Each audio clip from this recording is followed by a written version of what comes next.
Hai guys, kalian tahu nggak? Pada dasarnya ada 3 fraksi yang memang betul-betul tidak suka dengan Bapak Jokowi, yang memang pembenci Bapak Jokowi. Alasannya karena pada waktu era pemerintahan Bapak Jokowi, semua apa yang mereka cita-citakan, apa yang mereka planningkan tidak terrealisasi, karena planning mereka adalah bukan untuk kontribusi yang bagus untuk negeri ini. Ya, ada 3 fraksi yang tidak suka dengan Jokowi, yaitu FPI, HTI, dan terakhir kalian tahu PDIP. Ya, kalau HTI, FPI sudah jelas tidak ada kontribusi buat negeri ini, sehingga Bapak Jokowi membubarkan. Mereka punya dendam pribadi kepada Bapak Jokowi. Ya, kemudian mereka merekrut Roy Suryo, Diva, Rismon untuk menggalang provokasi, ya, provokator, suara-suara keburukan tentang keluarga Bapak Jokowi, memprovokasi seluruh rakyat Indonesia, mengintervensi, menggiring opini tentang keburukan Bapak Jokowi, padahal sebenarnya itu adalah kebalikannya. Ya, jadi 3 fraksi itu sekarang yang benar-benar ingin menjatuhkan, ingin menghancurkan Bapak Jokowi, dan mereka ada semacam kekhawatiran, ketakutan juga bahwa Bapak Jokowi bisa lagi mencalonkan diri di masa yang akan datang sebagai presiden, mungkin di tahun 2029.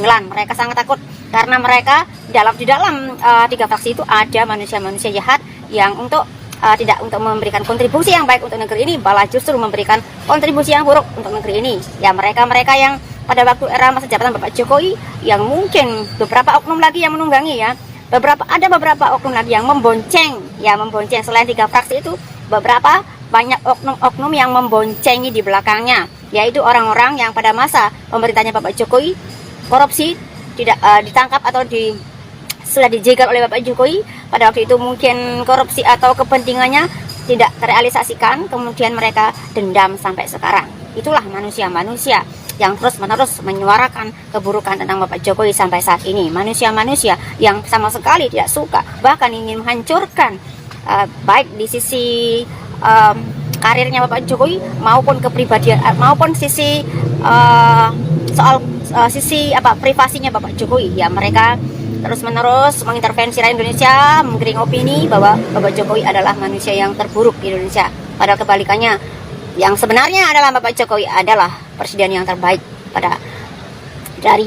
dibandingkan dari presiden-presiden yang lain. Ya, Bapak Jokowi bertanggung jawab penuh kepada rakyat Indonesia. Pada waktu menjabat sebagai presiden, Bapak Jokowi sangat memperjuangkan negara Indonesia, baik di mata dunia maupun di rakyatnya sendiri. Ya, begitu sebenarnya. Tapi mereka yang punya kepentingan yang buruk untuk negeri ini, untuk kepentingan pribadi, ya, mengeruk kekayaan sendiri, tetapi tidak bisa terrealisasikan karena pada waktu pemerintahan Bapak Jokowi tidak suka, atau Bapak Jokowi sangat anti dengan orang-orang yang korupsi, yang merugikan negara, ya, istilahnya, sehingga mereka sakit hati, ya, dendam sampai saat ini, sehingga banyak yang menyuarakan, mengintervensi dan menggiring opini yang tidak mendasar, berita-berita kebohongan, ya, berita-berita fitnah yang mendalam, ya. Banyak yang memboncengi di belakangnya. Satu, mereka yang memang tidak suka dengan Bapak Jokowi, ya, kan namanya juga presiden, pasti banyak yang tidak suka, pasti ada yang tidak suka tanpa alasan, yang nggak suka aja gitu. Kedua, mereka yang nggak suka karena tidak bisa terrealisasikan kepentingannya. Ketiga, karena ada yang tidak suka dengan Jokowi karena mereka khawatir, takut Jokowi akan menjabat lagi sebagai presiden. Ya, itulah ranah politik yang sangat kejam. Paham? Setuju apa? Setuju? Benar apa enggak?